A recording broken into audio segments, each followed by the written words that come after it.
Baik, terima kasih atas kesempatan yang diberikan kepada saya. Saya akan menyampaikan materi hari ini tentang asesmen. Sebelumnya saya menyampaikan salam dulu buat teman-teman semua. Assalamualaikum warahmatullahi wabarakatuh. Selamat malam semuanya. Apa kabar pada malam hari ini?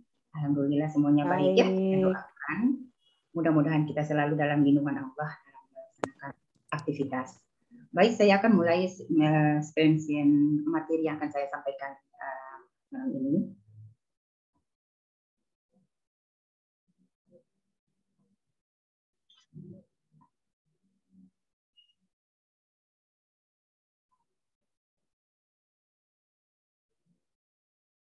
Ya, alhamdulillah pada tugas yang kami dapatkan hari ini, saya akan membahas tentang konsep asesmen ya. Tentu ibu-ibu sudah paham tentang asesmen, bahwa kegiatan belajar di sekolah memang kita harus perlu dengan asesmen atau penilaian kita pada anak didik kita. Jadi modul ini akan kita membahas tentang asesmen. Sebelumnya saya memperkenalkan diri dulu. Saya Ibu Rohani Sidamuli dari PAUD A3 Ale Kota Ternate. Dalam hal ini saya diberi kesempatan untuk menyampaikan modul tentang asesmennya.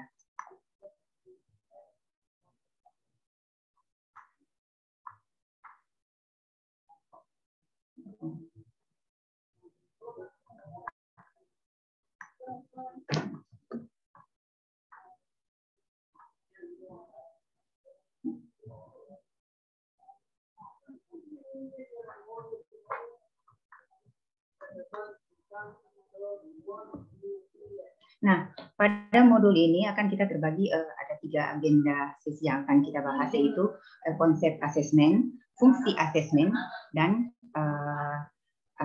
instrumen atau teknik asesmen. Nah, sebelum itu kita bahas tentang konsep asesmen. Nah, teman-teman pasti tentunya ibu-ibu tahu bahwa dalam kegiatan pembelajaran kita menilai anak didik kita mulai dari awal hingga inti kegiatan pembelajaran hingga akhir kegiatan pembelajaran. Nah, dalam hal ini tujuan dari asesmen kegiatan untuk mengungkapkan kualitas proses hasil belajar yang adanya 3 pendekatan ya. Yang adanya 3 pendekatan yaitu of ya, atau terhadap, for, as, antara learning pembelajaran. Nah, apabila pada pendekatan of, yaitu evaluasi akhir terhadap tujuan pembelajaran, itu menumpukan penilaian yang dilaksanakan setelah proses pembelajaran selesai. Tidak selalu terjadi pada akhir kegiatan akhir tahun pembelajaran atau saat penerimaan laporan pendidikan. Namun itu terjadi di saat setiap selesai kegiatan pembelajaran. Kemudian pada pendekatan for itu menggali informasi untuk guru melakukan tindak lanjut. Nah, dari off itu kita sudah melihat apakah kegiatan pembelajaran anak di akhir kegiatan belajar itu kita mulai menggali informasi dapat agar pendidik itu dia dapat memberikan umpan balik terhadap proses belajar, bahwa memang benar-benar apa materi yang sudah disampaikan oleh guru atau kegiatan belajar yang sudah disampaikan guru tadi, apakah benar-benar anak-anak sudah paham atau sudah tercapai tujuan pembelajarannya. Nah, kemudian pada as atau sebagai monitoring dan refleksi mandiri dalam proses belajar itu melibatkan peserta didik ya, melibatkan proses didik secara aktif dalam kegiatan penilaian, itu menilai penilaian secara mandiri itu ya. Kemudian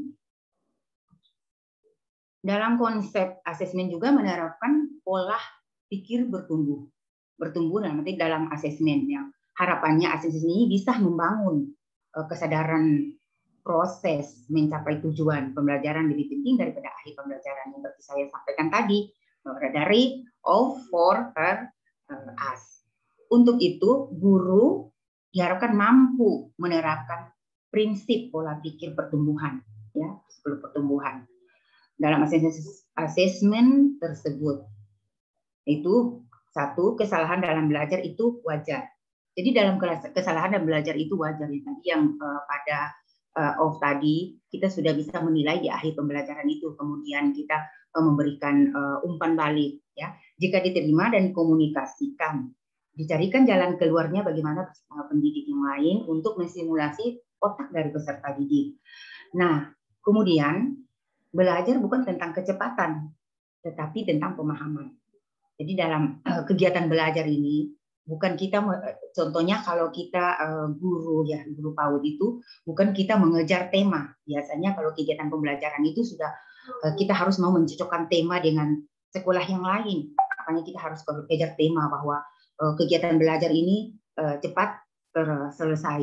Namun kita harus memberikan pemahaman dulu capaiannya atau tujuannya sudah tercapai apa belum. Seperti itu. Jadi dalam pemahaman penalaran, terus penerapannya, kemudian kemampuan menilai dan berkarya yang mendalam. Nah, konsep asesmen juga terus ekspektasi guru yang positif tentang kemampuan peserta didik akan sangat mempengaruhi performa peserta didik ya, tentang kemampuan peserta didik.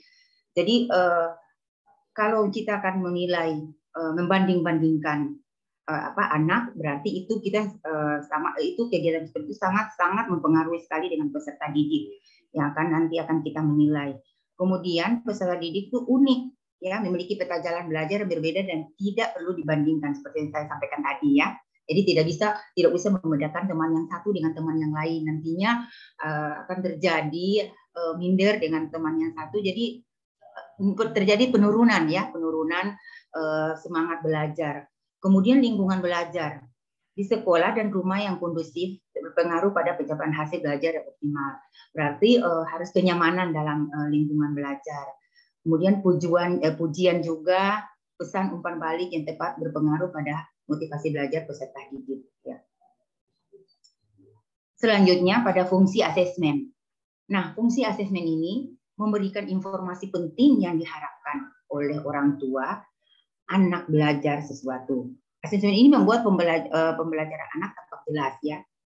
Hal ini diperlukan Bapak Ibu guru untuk memberikan informasi kepada orang tua bahwa anak memang belajar dan berkembang di lembaga PAUD.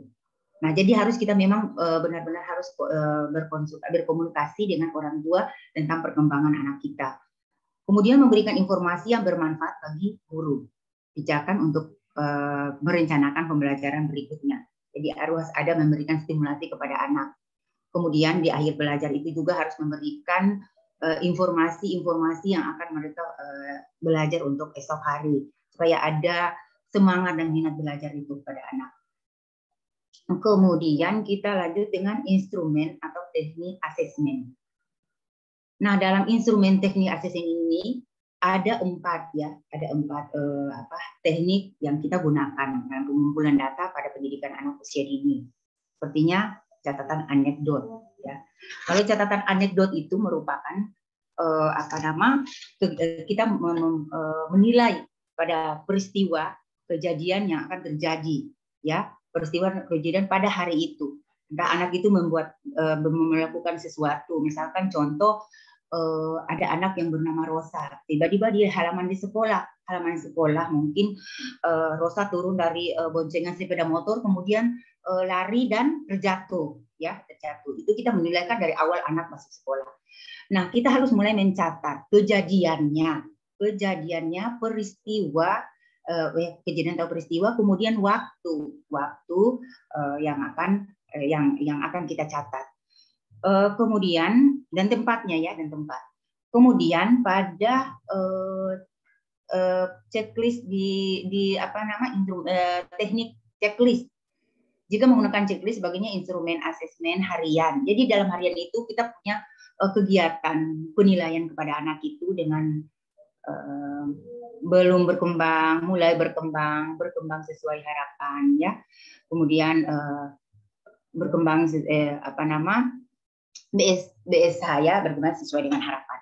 Nah, itu yang akan kita melihat di setiap hari dalam kegiatan belajar. Apakah anak ini dari hari pertama mungkin awalnya dia sudah berkembang apa belum. Nah, situ kan kita checklist. Kemudian hari kedua mungkin atau hari ketiga. Selanjutnya hasil karya. hasil karya anak sebenarnya diberi makna bagi guru. Jadi hasil karya itu berupa kegiatan melukis, kemudian meronceh dan yang lain-lain. Punya kegiatan anak-anak TK bermacam-macam kreativitasnya ya yang akan kita menilai. Kemudian foto berseri. Nah, foto berseri ini merupakan proses aktivitas yang menunjukkan kemampuan anak dengan celoteh yang catatan singkat guru. Jadi foto berseri ini menjadi bukti yang dapat dianalisis dan ditelah lebih lanjut. Nah, dalam foto berseri ini, dalam setiap hasil karya anak harus kita menampilkan hasil karya anak. Jadi di setiap itu harus mengambilkan dokumentasi untuk menampilkan hasil karya anak yang akan kita menilai pada laporan perkembangan anak, ya seperti itu. Kemudian, terima kasih. Saya alhamdulillah sudah dapat menjelaskan beberapa poin-poin yang ditugaskan dalam konsep asesmen ini. Terima kasih, semoga bermanfaat bagi teman-teman semua. Mungkin ada yang disampaikan dari teman-teman yang lain atau teman-teman tentang asesmen ini. Dipersilakan. Ini masih ada waktu.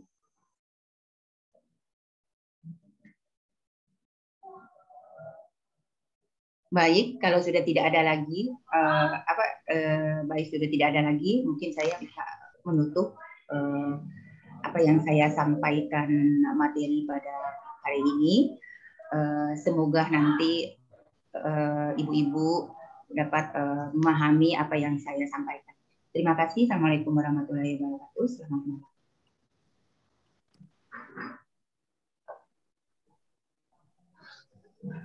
Assalamualaikum warahmatullahi wabarakatuh. Nah, Ibu Una, terima kasih. Sebelumnya saya mengucapkan terima kasih atas materi yang telah Ibu sampaikan. Saya sangat dapat menambah ilmu. Namun di sini saya mau menanyakan bahwa asesmen itu dilakukan, tadi Ibu katakan bahwa setelah pembelajaran harus dilakukan asesmen. Jadi tidak menunggu pada akhir semester baru dilakukan, tapi setiap selesai satu pembelajaran maka kita harus melakukan asesmen. Jadi pada asesmen ini sebaiknya asesmen apakah yang lebih bagus dilakukan pada setiap akhir materi pembelajaran? Mohon pencerahan dari Ibu. Terima kasih, Bu. Jadi dalam melakukan kegiatan pembelajaran bukan cuma pada akhir pembelajaran, namun di awal ya, setelah kegiatan belajar selesai. Nah itu kita mempunyai penilaian khusus kepada anak berupa narasi, ya berupa narasi ataupun yang tadi yang saya sampaikan dengan checklist ya, yang mulai berkembang, belum berkembang, mulai berkembang sesuai harapan. Nah seperti itu yang kami lakukan ya. Jadi mungkin Ibu Rehan bisa dapat melakukan seperti itu. Oke, baik Bu, terima kasih.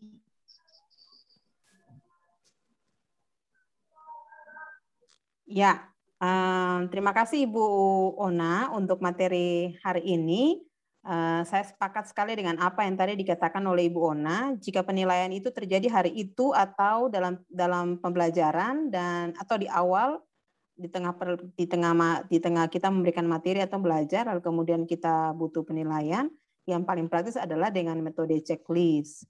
Karena dari situ kita sudah bisa memberikan narasi selanjutnya ketika di akhir pembelajaran. Itu mungkin yang saya tambahkan, Ibu. Terima kasih banyak untuk materinya, dan kita berpindah ke Ibu Andi. Silahkan, Bu.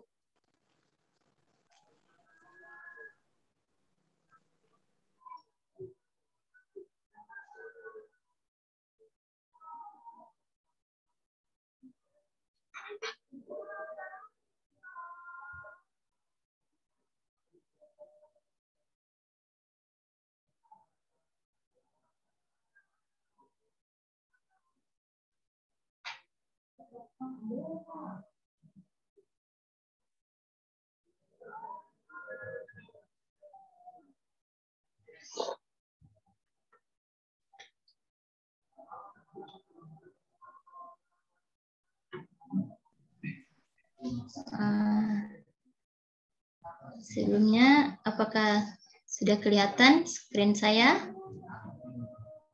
Sudah, Bu. Sudah. Oke, baiklah. Sebelum saya membagikan materi pada hari ini, bagaimana kabar ibu-ibu semuanya? Semoga pada hari ini semuanya dalam keadaan sehat ya. Oke, sebelumnya saya akan memberikan, ini adalah profil saya, karena dikatakan bahwa kalau tidak kenal maka tidak sayang ya, makanya saya membagikan profil saya dulu.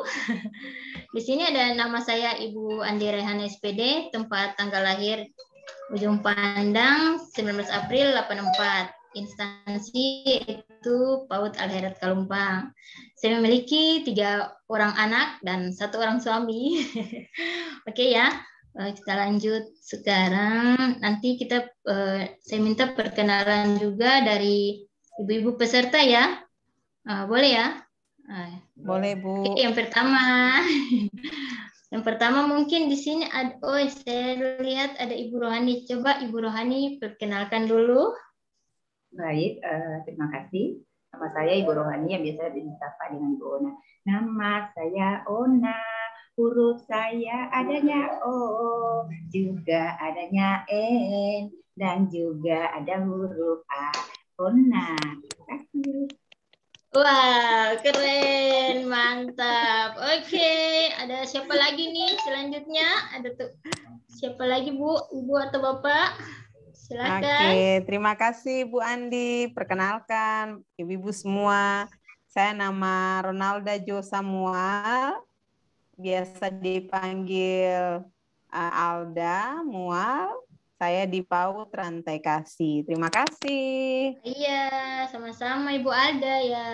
Oke, terima kasih ya atas Ibu Rohani, Ibu Ona dengan Ibu Alda yang sudah memperkenalkan nama.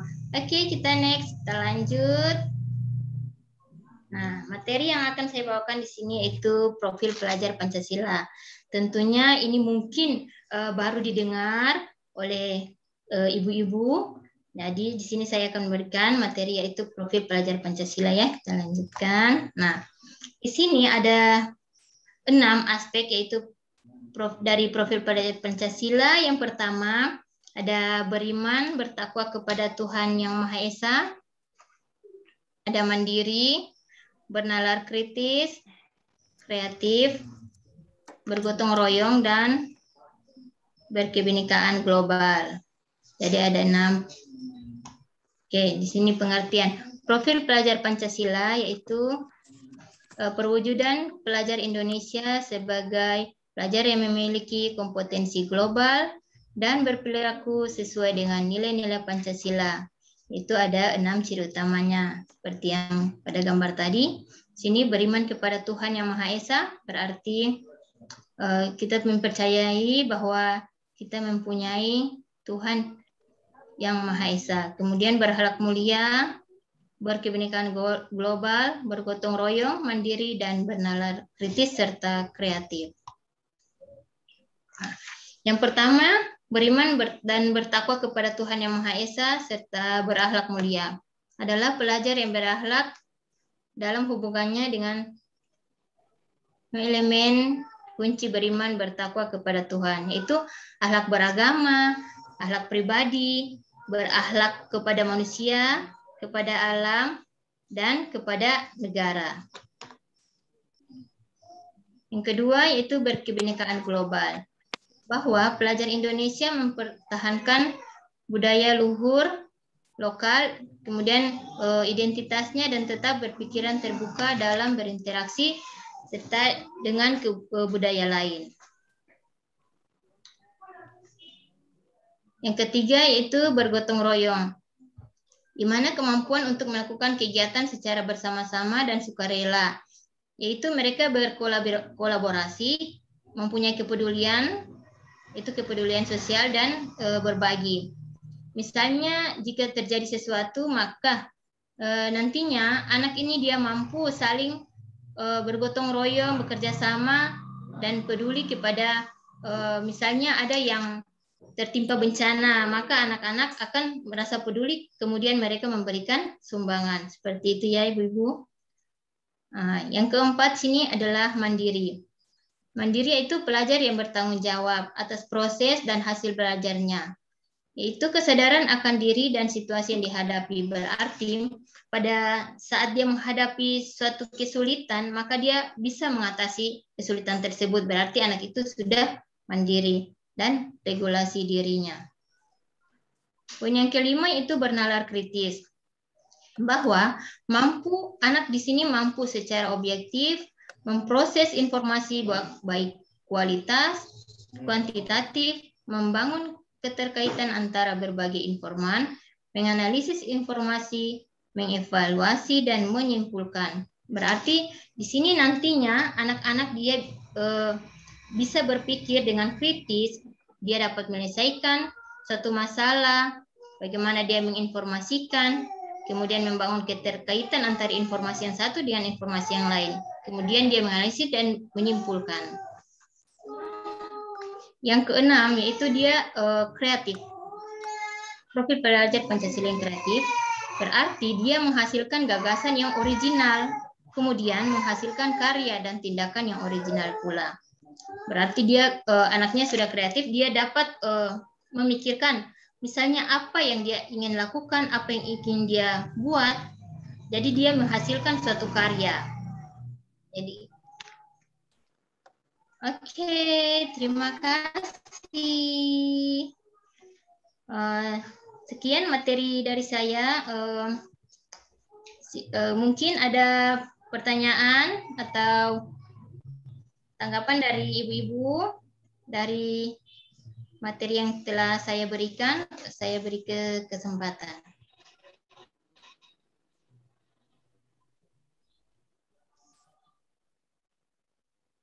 Baik, terima kasih Bu Rehan. Alhamdulillah materinya sangat bagus sekali untuk apa yang kita kaitkan lagi dengan kurikulum kita. Nah, mungkin Bu Rehan bisa menjelaskan sedikit bahwa dalam profil pelajar Pancasila ini mungkin bisa dikaitkan dengan kurikulum, ya, dalam kurikulum. Bagaimana Bu Rehan kalau kaitan profil pembelajaran Pancasila dengan kurikulum? Baik Ibu Una ya. Nah, di sini kita akan mengaitkan profil pelajar Pancasila dengan kurikulum yang akan kita rancang di sekolah. Itu kurikulum sekolah penggerak, melanjutkan proses peningkatan kualitas pembelajaran itu dengan cara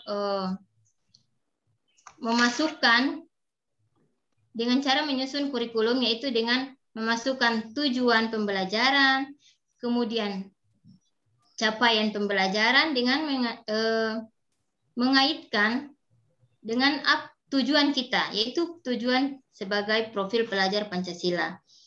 Di sini dia berbasis kompetensi pembelajaran yang fleksibel, dan dia saling bersinergi antara yang satu dengan yang lainnya.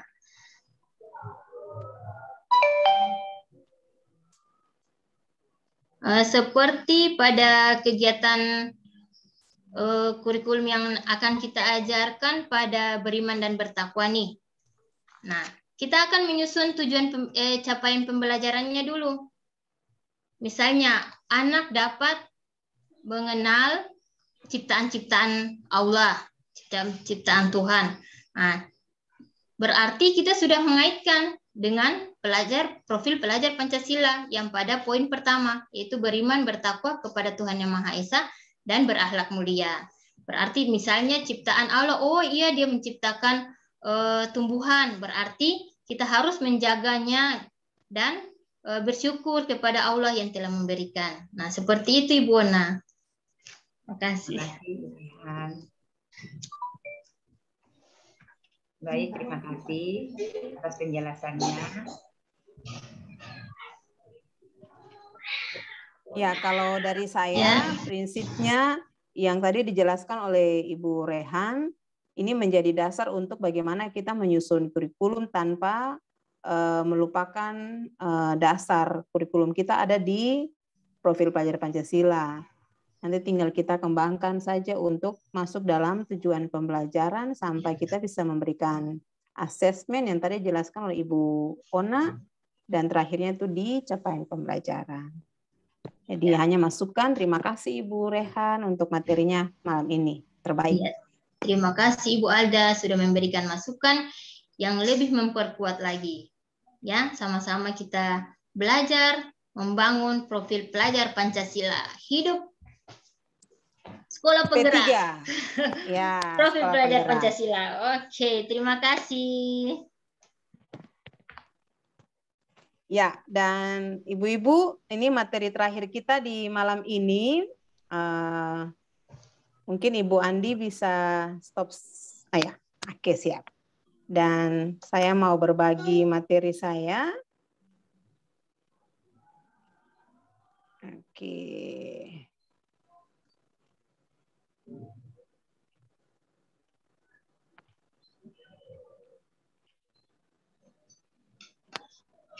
Apa sudah kelihatan?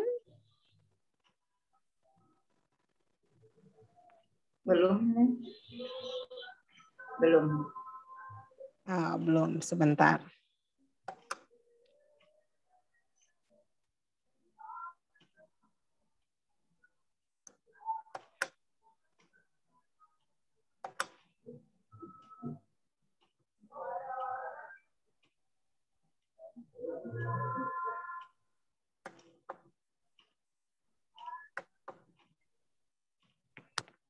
Signal tiba-tiba berputar-putar.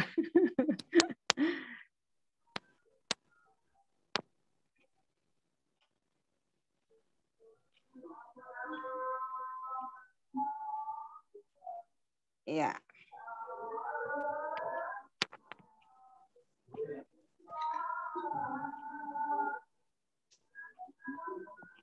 Ini di laptop saya masih berputar-putar. Screen share-nya ya. Belum kelihatan. Masih. Iya.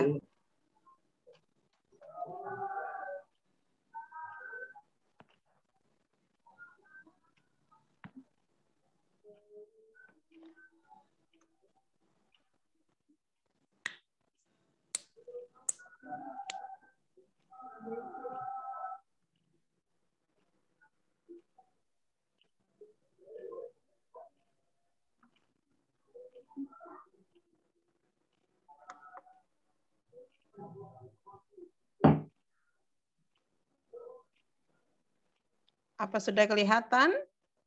Ya, sudah. Oke, siap. Ya, dan malam ini saya mau berbagi materi sebagai rangkaian kesinambungan pembicaraan dari Ibu Ona, Ibu Rehan, dan saya tentang materi untuk sekolah penggerak itu adalah capaian pembelajaran. Nah, ini yang coba saya bahasakan dia. Capaian pembelajaran untuk sekolah penggerak itu dapat kita lihat bukan menjadi milik untuk sekolah saja, tapi capaian pembelajaran ini juga menjadi bahan untuk guru, kepala sekolah, dan pengawas sekolah saling sinergi bekerja sama, sehingga semua item-item untuk sekolah ini dia bisa bergerak mencapai hasil. Nah, untuk capaian pelatihan sendiri lewat capaian pembelajaran, guru dia bisa memahami filosofi pembelajaran yang memerdekakan. Nah, filosofinya tidak terlepas dari profil pelajar Pancasila yang tadi dijelaskan oleh Ibu Rehan. Nah, sedangkan kepala sekolah sendiri, sebagai kepala sekolah, peserta kepala sekolah yang mengikuti pelatihan ini, diantaranya kita bertiga, kita juga memahami bahwa filosofi pembelajaran yang memerdekakan itu juga tidak terlepas dari filosofi pelajar Pancasila dan implikasinya bagi satuan pendidikan. Demikian juga terjadi bagi pengawas sekolah yang juga terlibat dalam pelatihan ini. Nah, untuk slide selanjutnya, untuk membahas tentang konsep capaian pembelajaran, kita mesti mengerti dulu apa itu pengertian capaian pembelajaran, tujuannya, dan prinsipnya. Sebab kalau 3 item ini tidak dimengerti, kita akan sulit sekali untuk menentukan capaian pembelajaran dari sekolah kita atau untuk langkah ke depan yang akan kita bangun di lembaga kita. Nah, kalau berdasarkan materi ini sesuai dengan bahan yang telah kita lihat, bentar. Ya, capaian pembelajaran itu diumpamakan, diibaratkan seperti alat navigasi atau GPS, di mana dia bisa memberikan arah tahap perkembangan peserta didik di setiap mata pelajaran. Kalau kita kan pakainya tema atau topik. Nah, yang menjadi GPS-nya kita atau arahnya kita adalah capaian pembelajaran.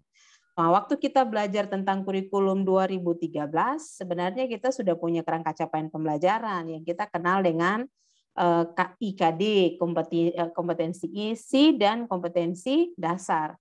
Nah, sekian banyak pembagian-pembagian itu di kurikulum atau di paradigma baru belajar untuk sekolah penggerak, dia hanya memuat saja beberapa, tapi dia sudah merampungkan KIKD yang ada begitu banyak di kurikulum K13, dirampungkan hanya menjadi 3 bagian. Jadi pengertian capaian pembelajaran adalah bagaimana kita tahu tahap demi tahap perkembangan peserta didik di setiap tema pembelajaran yang kita ambil, tetapi dengan tujuan. Nah, kemudian tujuan untuk capaian pembelajaran untuk PAUD sendiri, kalau berdasarkan slide ini, pembelajaran di PAUD itu pembelajaran yang mengintegrasikan semua aspek perkembangan anak dengan penekanan pada kesejahteraannya. Jadi tujuan capaian pembelajaran di PAUD itu dia sebenarnya memberikan arah yang tidak lepas dari aspek yang sebenarnya kita sudah pelajari dia, dari nilai agama, fisik, motorik, emosional, bahasa, dan kognitif. Itu dasarnya. Nah, saya tidak bahas untuk umum, sebab kita punya capaian pembelajaran untuk PAUD. Nah, selanjutnya, perbedaan capaian pembelajaran PAUD dan umum, nah ini yang nanti lebih spesifik kita pelajari di slide-slide selanjutnya. Sebab di capaian pembelajaran, kompetensi pembelajaran yang harus dicapai peserta didik pada setiap tahap perkembangan itu benar-benar memuat sekumpulan kompetensi dan lingkup materi yang disusun secara komprehensif dalam bentuk narasi. Nah, kalau di umum itu mungkin dibuat dalam bentuk angka sesuai dengan mata pelajaran. Tetapi kalau kita di PAUD, kita punya capaian pembelajaran itu selalu dinarasikan. Jadi diuraikan tahap per tahap perkembangannya tanpa melewati aspek-aspek perkembangan. Nah, berbeda lagi dengan slide berikut ini. Bagaimana kita mau merumuskan format capaian perkembangan anak yang tadinya KD, KI, dan KD yang kita hafal begitu banyak, masuk di sekolah penggerak atau paradigma baru, kita hanya merumuskannya atau kita punya ujung dari bahan pelajaran kita hanya dengan 3. Jadi yang tadinya KDKI begitu banyak dirampungkan hanya 3 rumusan capaian pembelajaran. Yang pertama, nilai dan akhlak mulia. Yang kedua, jati diri mencakup pengenalan jati diri anak, di mana jati diri anak itu harus sehat emosi dan sosial dan berdasarkan Pancasila serta memiliki kemandirian fisik. Dan capaian yang terakhir, yang ketiga yang dirangkum dari sekian banyak KDKI yang pernah kita ikuti di K13 itu adalah literasi dan STEAM, sains, teknologi, rekayasa, seni, dan matematika. Jadi yang tadinya banyak hanya sisa 3. Ya, ini dia rumusan capaian pembelajaran kita. Dan saya menyimpulkannya begini, ibu-ibu, kalau kita sudah punya pengetahuan tentang profil pelajar Pancasila, kita mau merumuskan dia masuk dan mencapai capaian pembelajaran, maka kita juga harus mengcombine capaian pembelajaran di ujung profil pelajar Pancasila, tujuan pembelajaran, baru capaiannya di sana. Jadi nilai-nilai yang kita buat di tujuan pembelajaran harus ada endingnya di CP, tapi nilainya diambil dari profil pelajar Pancasila. Jadi itu yang bisa saya sampaikan untuk kita bisa memahami tentang capaian pembelajaran. Sekian materi dari saya. kita sama-sama belajar, dan karena itu masukan, pertanyaan, atau sharing lainnya saya persilahkan. Luar biasa. Ibu Baik. Ona. Ya, terima kasih Bu Alda. Sangat menarik sekali ya dengan apa yang disampaikan Bu Alda tadi. Namun berarti kita bisa mengkaitkan dengan menghubungkan dengan K13 yang kemarin kita punya sebelum kurikulum paradigma baru ini, bahwa yang tadinya kita pelajari tentang KD dan KI yang dari indikatornya yang sekian banyak ada 46 butir yang harus kita hafal dan harus kita pahami. Nah, ternyata sekarang ada tinggal 3 saja yang tadi yang saya jelaskan, bahwa nilai agama dan budi pekerti, kemudian jati diri, STEM, ya. Nah, itu yang itu dari profil Pancasila itu yang akan memerdekakan kita, memerdekakan anak-anak kita. Jadi belajar dengan memerdekakan kita diri kita sendiri. Ya. Kemudian ya. Jadi itu yang saya tangkap tadi yang disampaikan Bu Alda. Alhamdulillah malam ini mendapat pencerahan yang luar biasa ya. Terima kasih Bu Alda. Terima kasih Bona. Mungkin dari Ibu Rehan silahkan. Iya, terima kasih Ibu. Di sini saya hanya ingin menanyakan pada bagian literasi dan STEAM, apakah setiap kurikulum yang telah disusun, misalnya pada satu pembelajaran, apakah semua poin itu harus dimasukkan pada poin literasi dan STEAM? Itu saja Bu yang ingin saya tanya. Sebenarnya kalau membahas tentang kerangka bagaimana mengaplikasikan 3 CP ini dalam satu kurikulum, sasaran kita kan terakhir nanti 3 capaian itu terjadi. Tapi muatan masuk ke modul ajarnya, kita tetap masukkan 3 itu di rumusan tujuan pembelajaran. Tetapi modelnya adalah literasi dan STEAM. Kalau yang saya pahami begitu, Ibu. Maksudnya kalau kita sudah buat tujuan pembelajaran itu, indikator pertamanya itu adalah tentang nilai agama, indikator kedua adalah jati diri, indikator ketiga bisa salah satunya literasi atau STEAM. Tinggal bagaimana kita merumuskan tujuan pembelajaran. Nah, kalau bicara tentang nilai agama kan bisa ambil tuh poin-poinnya dari P3, profil pelajar Pancasila. Jati diri juga ada di profil pelajar Pancasila, STEAM juga ada di pelajar Pancasila, contoh tentang kreatif. Jadi sebenarnya kalau kita sudah kuasai P3 dan elemen CP, gampang sekali kita bawa dia masuk ke tujuan pembelajaran. Tapi bagi saya 3 itu tidak bisa dilepas, Bu. Pasti dia terangkai sampai ada di ujung capaian pembelajaran. Jadi kita sudah dipermudah, yang tadinya menghafal sekian banyak, kayak tadi Ibu Ona bilang mesti hafal berapa puluh. Sekarang sudah mulai belajar menghafal hanya 6 tambah 3. Iya. 6 di profil pelajar Pancasila, tambah 3 di CP. Iya, itu saja. Lalu kita sudah mulai menuliskan tujuan pembelajaran selesai. Mungkin sederhananya begitu, Ibu. Saya tambahkan sedikit, Bu Alda ya. Jadi tiga ini tidak boleh dipisahkan ya. Ya, betul. Harus seperti dalam kegiatan pembelajaran kita yang 6 aspek perkembangan itu semua dalam satu kegiatan harus semuanya masuk dalam 6 aspek. Betul. Ya. Itu alhamdulillah sudah ada gambaran ya bahwa dari dari KI dan KD itu dia menuju ke 3 apa yang tadi sudah dijelaskan tadi, berarti itu kita sudah bisa mengaitkan bahwa antara itu tidak bisa dilepaskan. Tapi ada kaitannya yang sangat berhubungan, sangat berkaitan. Ya. Ya, terima kasih banyak. Dan hari ini kita sudah diperkaya satu dengan yang lain. Kita sudah siap menjadi agen sekolah penggerak. Dan kita juga kita juga sudah bisa mendalami materi-materi kita. Biarlah kita masing-masing berguna untuk sekolah dan juga untuk generasi. Di akhir sesi ini, izinkan kita berfoto dulu. Mari buat gaya yang paling baik. Dan kita akan dibantu dengan memberikan foto. Saya hitung 1, 2, dan 3. Dengan gaya yang bagus, kita foto.